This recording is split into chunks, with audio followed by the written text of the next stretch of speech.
Well, hey fans, welcome back to another FlixFrog review, and today we're going to talk about The Marvels. So The Marvels is a superhero film directed by Nia DaCosta, starring Brie Larson, Iman Vellani, and Teyonah Parris. It is the sequel to Captain Marvel, and this one is basically a follow-up of Miss Marvel and WandaVision, and it follows, Captain Marvel, Miss Marvel, and Captain Rambeau. They don't give her a Marvel name, even though they try in the film, as they deal with their powers becoming entangled and they have to stop this new Kree threat. And it's sad. It's sad to say this, but this movie's not good. It is a mess from start to finish, and it really saddens me. I really thought this movie probably had some potential, but with the whole state that Marvel is in right now, it's not. And I like what they were trying to do. I should start with some good things. I shouldn't just get into why I wasn't happy with this film. I like the three leads, Iman Vellani, Teyonah Parris, and Brie Larson.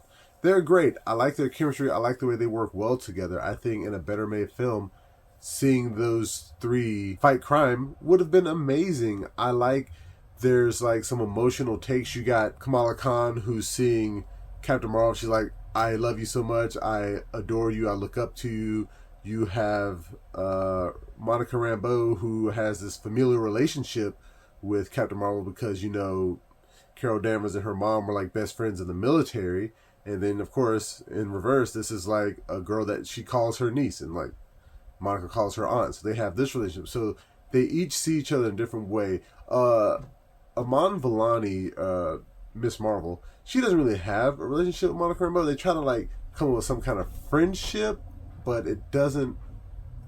I don't think that is developed as much as it should have been in the film, and part of that is due to the short runtime. It's not like an hour and 45 minutes, it's the shortest Marvel movie of all time, and I think there's a lot more things about their relationship that could have been developed. And I don't want to put this all on Nia DaCosta's shoulders. She was the director, and I think she should have done a better job. But this is the Marvel machine. She's not like a big-time director. She's fairly new to the game. And I think she just kind of got sucked up into this. She really wanted to do something. But with their whole multiverse plan and what they wanted to do, she could only do so much. And I think this film also suffered from a lack of oversight from Kevin Feige. He was stretched too thin, so they couldn't really make a lot of things gel. It doesn't really feel... The most this feels connected to me is Miss Marvel. It doesn't really feel connected to Secret Invasion. It doesn't really feel connected to WandaVision, and it barely feels connected to the first Captain Marvel film. And I think personally they should have pushed this movie. First of all, there was the writer strike, which was resolved, and you have the actor strike, the SAG strike, that's still going on. So the actors can't even promote this movie. Along with the mess that it's in, they had time to bring this up to 2 hours. You say, hey, I'm sorry, we don't have the actresses to promote this movie. We're going to push it. And in that time, hopefully the strike is resolved. You shoot a few more scenes. And if that means you have to push the entire MCU out, so be it if you get a better movie. And I think that's what they should have done in this situation. And getting into the mess, an example would be the beginning. It is very choppy. You have a character like Miss Marvel who goes from being in her suit to being out of her suit. Now, some people say I may have missed something, and that is entirely possible, but it looks like a scene that could have clearly been fixed. Like, why would they have her switch from her costume to regular clothes and back to her costume and then back to regular clothes within the same frame of like 10 minutes? It really just doesn't make sense. And I know they were trying to figure out this movie on the editing room floor, but I feel like even with that, you could be like, oh, digitally add the suit to her in that scene. The villain, Dar-Benn, is super forgettable, super awful, and I feel bad for the actors. I think it's like Zawe Ashton is her name. She's actually Tom Hiddleston's wife, and I just feel bad. He's considered one of the best villains in the MCU. I think he's alright. He's more of an anti-hero, but she's now one of the worst, if not the worst. She's probably right above Malekith from Thor: The Dark World. And her plan, basically, she's siphoning resources from other planets. But in space, where they have all this technology and all this stuff, we just saw that the High Evolutionary can create planets. Go colonize another planet. Don't stay on your dying planet. And this is a slight spoiler, but the whole premise to why Dar-Benn is mad at Captain Marvel is because after the events of the first movie, Captain Marvel went back to Hala and she destroyed the Supreme Intelligence, whatever. And that caused a fraction in the society, so a lot of people tried to gain power and it basically ruined their world somehow.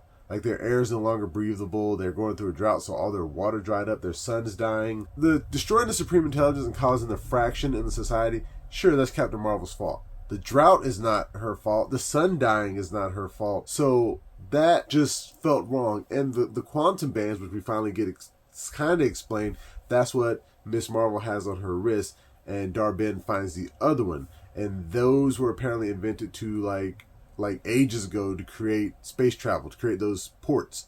So she has one, and they kind of like, she finds like, where's the other one? It was probably buried somewhere else. That's just kind of explaining away, oh yeah, she doesn't have it because it appeared in Captain Marvel. But I don't feel like the writers got together to thoroughly explain that backstory, and I think that would have been great to add to the film, like the backstory of those quantum bands and how they were separated, and then how Dar-Benn studied them and came to find them.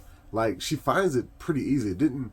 It's almost as simple as Quill finding, the orb, and the Power Stone just happened to be in there. It's something like that. I think they could have written that better. But even all in all, I'm not the type of person who's going to say don't go see a Marvel movie. I do like the Marvel movies. This is just sad to see how far we have fallen. Like I said, there are many aspects about this film that I just wish were explored more. Like there's a planet where people, they talk by singing. I wish that were explored more. I wish more of Carol's time between Captain Marvel and the Marvels was explored. It really does feel like there's an entire Captain Marvel 2 movie that is missing, that we should have gotten before we got to the Marvels. And it just tells you that the state of Marvel Studios right now is in disarray, and I really do hope they clean this up before the next crop of films comes out, because there's no reason they should release something this poor in quality into theaters. In terms of score, I'll probably give it a solid 5 out of 10. I mean, it is a mess. It is a complete mess, and it's not great, but I don't think I'll go as far as to say it is bad. Oh, and another thing. So there are 2 post-credit scenes. The first post-credit scene is kind of like, meh. I like seeing that character again, and I'm glad they actually mentioned something about that character's age that made a lot more sense. It's like, why would she want to do this? She's this age. The second post-credit scene, it leaked online. It is very interesting. I'm not going to spoil it here. I'll talk about it in my spoiler review, but I'm interested to see. I mean, we kind of know where that's going with the whole multiversal saga, but that one's a little more interesting than the first.